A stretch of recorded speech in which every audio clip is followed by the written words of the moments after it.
লাব্বাইক বলা কখন শুরু করবেন? যখন আপনি ইহরাম বাঁধবেন, তার মানে ঢাকাতে নয়।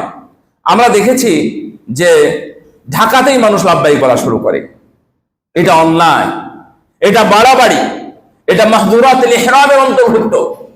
ওর ইহরামটা সুন্দর ইহরাম নয়, এবং এই ইহরামে এই লাব্বাইক বলাতে তার 2 পয়সা লাভ হয় না, বরং এটা যদি বিদআত হয়ে যায় তাহলে বরং গুনাহ হবে।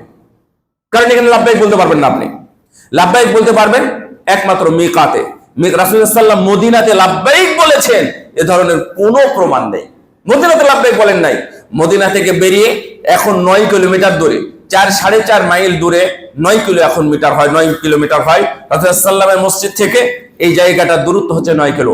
9 কিলোর এই জায়গাতে এসে বাইদা নামক পাহাড়ে এখানে এসে উনি লাব্বাইক বলতেন এই মসজিদে। এখন মসজিদ হয়েছে, মসজিদটা তখন সালাত আদায় করেছেন রাসূলুল্লাহ সাল্লাল্লাহু আলাইহি ওয়াসাল্লাম, কিন্তু পরে ওমর ইবনে আব্দুল আজিজ রাহিমাহুল্লাহ উনি এসে এখানে মসজিদ তৈরি করেন।